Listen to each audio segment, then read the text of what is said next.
जी students, हम oxides discuss कर चुके हैं। अब जो हमें डिस्कस करना है, हैलाइड्स को डिस्कस करना है। अगर हम हैलाइड्स के हवाले से बात करें तो बेटा देखिएगा, हैलाइड्स क्या है? Binary compounds of halogens. नाम से जाहिर है, तो क्या लिखेंगे? Binary compounds of halogens. So binary compounds of halogens are known as halides. अब अगर हम इसकी क्लासिफिकेशन की बात करें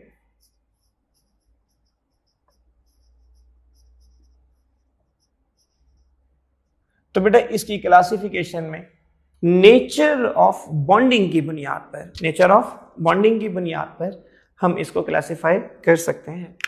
तो आपके पास number 1 you are having ionic halides, and number 2 you are having polymeric halides, and number 3 you are having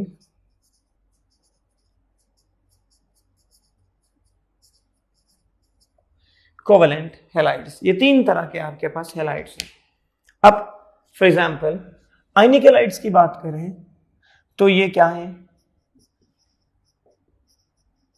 halides of high electropositive metals like alkali metals and alkaline earth metals, sodium chloride, sodium fluoride, potassium chloride, potassium iodide and so on. फिर उसके बाद अगर हम covalent halides की बात करें तो ये हैलाइड्स ऑफ नॉन मेटल्स। तो नॉन मेटल्स के जो हैलाइड्स हैं they are classified into covalent halides. फिर उसके बाद अगर हम बात करते हैं पॉलीमेरिक हैलाइड्स की तो these are the halides of less electropositive metals like aluminium, ठीक है, जर्मेनियम एटसेट्रा। तो ये आपके पास लेस इलेक्ट्रोपॉजिटिव मेटल्स के हैलाइड्स हैं। तो तीन तरह के आपके पास हैलाइड्स हैं। अगर हम सबसे पहले बेटा आयोनिक हैलाइड्स के ऊपर बात करें, I am going to discuss ionic halides.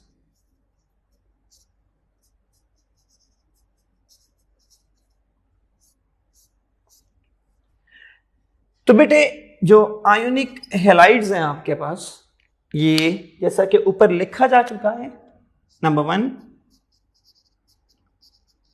Halides of high electropositive metals. फिर बेटा अगर हम बात करें तो वेरी हाई मेल्टिंग पॉइंट, इनके मेल्टिंग पॉइंट बहुत हाई होंगे। और ये क्या है? नॉन कंडक्टर किस स्टेट में? In solid state. Conductor aqueous या मोल्टन स्टेट। फिर इसके अलावा फर्दर अगर हम बात करें इनके मेल्टिंग पॉइंट के हवाले से, मेल्टिंग पॉइंट बेटे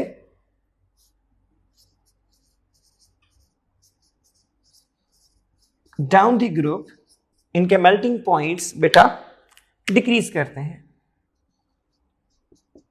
उसकी वजह क्या है? लेटिस एनर्जी डिक्रीज करती है। उसकी वजह क्या है? Charge to size ratio decrease करती है। उसकी वजह क्या है? साइज इंक्रीज करता है। तो ये पॉइंट आपने ध्यान में रखना है कि down the group melting point इनका क्या हो रहा होता है? कम हो रहा होता है। विच of the following is having the highest melting point? ये चलें इस तरह से लिख लेते हैं, एग्जाम्पल दे लेते हैं। You are having NaF, you are having KF, you are having rubidium fluoride, you are having cesium fluoride। तो किसका मेल्टिंग पॉइंट सबसे ज्यादा है?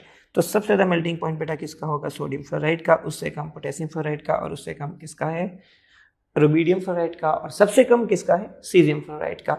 तो आप यहाँ पर ऑप्शंस बना लें और एमसीक्यू यहाँ पर डेवलप किया जा सकता है। मजीद देखिएगा बेटा, अगर हम बात करते हैं अलोंग द पीरियड, तो अलोंग द पीरियड इनका मेल्टिंग पॉइंट बेटे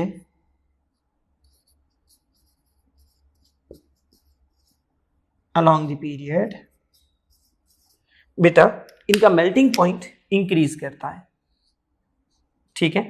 तो आप उसकी भी एग्जांपल दे सकते हैं। You are having for example NaCl, MgCl2 and AlCl3, ठीक है। ये चले, अगर यहां पर आप फ्लोरीन लिख देते हैं Cl की जगह पर NaF, यहां पर अगर आप लिख देते हैं फ्लोरीन MgF2, यहां पर अगर आप लिख देते हैं F3, ठीक है, AlF3, तो बेटा फर्क तो कोई नहीं पड़ेगा, सिर्फ और सिर्फ कॉमन ही चल रहा है, मैंने हेलोजन चेंज किया। तो बेटा सबसे ज्यादा मेल्टिंग पॉइंट किसका होगा, एल्यूमिनियम फ्लोराइड का, उससे कम मैग्नीशियम फ्लोराइड का और सबसे कम किसका होगा, सोडियम फ्लोराइड का। तो ये बेटा आपके पास इसके हवाले से है। अभी मैंने सिर्फ और सिर्फ मेटल्स को चेंज किया है, नॉन मेटल्स को मैंने चेंज, हेलोजन्स को मैंने चेंज नहीं किया। आप हेलोजन को चेंज कर लें और इस तरह से आप ऑब्जर्व कर सकते हैं। This was all about ionic halides. और अगर हम बात करते हैं बेटा पॉलीमेरिक हैलाइड्स के हवाले से, तो देखिएगा जरा, we are having now polymeric halides. So जैसा कि हमने पहले लिखा कि पॉलीमेरिक हैलाइड्स कौन से हैं, these are the halides of less electropositive metals. और इसमें एक चीज जो बहुत इंपॉर्टेंट है बेटा सुनिएगा कि halogen acts as bridge between two less electropositive metals and forms coordinate covalent bond। like example ले लीजिए, ये आपके पास है एल्यूमिनियम, ये क्लोरीन, ये क्लोरीन और बेटा ये क्लोरीन AlCl3। एल्यूमिनियम के आखिरी शेल में 1, 2 और ये 3 और ये शेयर करके 4, ये शेयर करके 5 और ये शेयर करके 6, 2 इलेक्ट्रॉन्स की जगह मौजूद है। अब मैं इसी तरह से एक और एल्यूमिनियम ले लेता हूँ बेटा, ये Cl, इस तरह से ये Cl और इस तरह से बेटा ये Cl। ये आपके पास इसी तरह से हमने एक और स्ट्रक्चर बना लिया। एल्यूमिनियम के आखिरी शेल में 1, 2, 3, ये 4 हो गए, ये 5 हो गए और ये 6 हो गए। आपको मालूम है कि फ्लोरीन या क्लोरीन के आखिरी शेल में कितने इलेक्ट्रॉन थे, 7। लाइक दिस, ये देखिएगा 1, 2, 3 पेयर, 5, 6 और ये एक साथ, ये अपना कोऑर्डिनेट कोवेलेंट बॉन्ड बनाएगा इसके साथ, एल्यूमिनियम के साथ। इसी तरह से अगर हम बात करें तो 1, 2 और ये 3 पेयर और ये एक 7 इलेक्ट्रॉन्स हो गए। तो ये भी क्या बनाएगा देखिएगा जरा, this is going to form a coordinate covalent bond. तो यहां पर क्या हो रहा है कि आपके पास ये जो 2 लेस इलेक्ट्रोपॉजिटिव मेटल्स हैं, हैलोजन इनके लिए क्या काम कर रहा है, it is acting as bridge, it is acting as bridge, ठीक है। तो बेटा ये पॉइंट आपने ध्यान में रखना है पॉलीमेरिक हैलाइड्स के हवाले से। जी बेटा, we will discuss now next covalent halides. अगर हम कोवेलेंट हैलाइड्स की बात करें तो बेटा जैसा कि आपने पहले भी लिख लिया हुआ है कि these are the halides of halides of non metals. तो ये नॉन मेटल्स के हैलाइड्स हैं। अब इनके जो मेल्टिंग पॉइंट्स हैं, इंपॉर्टेंट पॉइंट, इनके जो मेल्टिंग पॉइंट्स हैं बेटा, दे आर लेस, ये कम होते हैं किससे? ठीक है, आयोनिक हैलाइड से।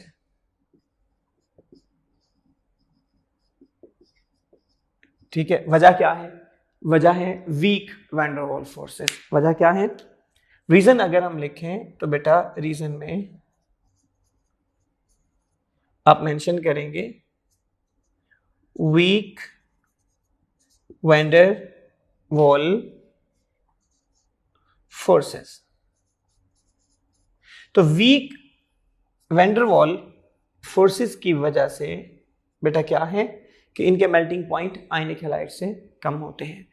कुछ दो नोट्स हैं, उनको जरा नोट की शक्ल में कुछ इंपॉर्टेंट पॉइंट्स को देख लीजिए। देखिएगा बेटा, आपके पास है नंबर 1 एक नोट जिसमें बेटे अपने ये ज़हन में रखने कि PbCl4 है और एक PbCl2 है।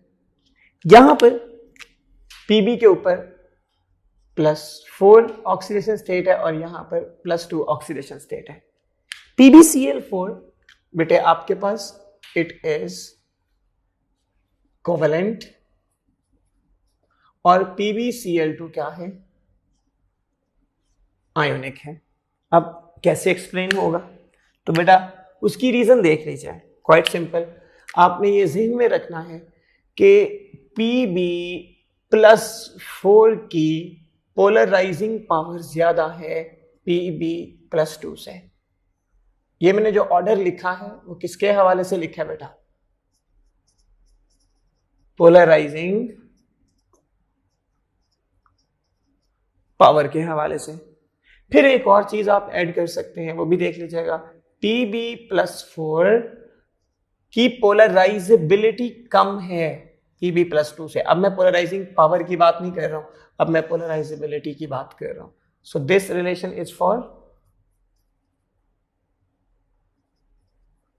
पोलराइजेबिलिटी। ठीक है, तो ये जो कैरेक्टर्स हैं बेटा, ये पोलराइजिंग पावर या पोलराइजेबिलिटी की मदद से एक्सप्लेन किए जा सकते हैं। अब यहां पर आपके पास फर्दर इसी तरह से SnCl2 भी है और SnCl4 भी है। ये सारे के सारे किसमें आ जाएंगे? कोवेलेंट हैलाइड्स में। हम एक दो MCQs देख लेते हैं, मैं लिखता हूं MCQs पे, इसको डिस्कस करते हैं। जी बेटा, क्वेश्चन देखिएगा, विच of the following has highest melting point? तो बेटा हाईएस्ट मेल्टिंग पॉइंट किसका होगा? फ्लोराइड्स का। और लोएस्ट मेल्टिंग पॉइंट किसका होगा? आयोडाइड्स का, क्योंकि आपके पास आयोडाइड आयन का साइज सबसे ज्यादा है, चार्ज डेंसिटी सबसे कम है, लैटिस एनर्जी सबसे कम है, तो मेल्ट करना आसान है, तो मेल्टिंग पॉइंट सबसे कम होगा किसका? आयोडाइड्स का, और फ्लोराइड्स का सबसे ज्यादा होगा। सेकेंड MCQ भी देख लीजिए, which of the following is ionic in nature? तो which of the following is ionic in nature, तो बेटा आपका आंसर क्या बनेगा? अल्फा। और अगर आयनिक की बजाय मैं क्या लिखता हूं, फॉर एग्जाम्पल पार्टली आयोनिक, तो अगर मैं पार्टली आयनिक लिखता हूं तो फिर आपका आंसर क्या बनेगा बेटा? बीटा। और अगर बेटे मैं लिख देता हूं पार्टली कोवेलेंट,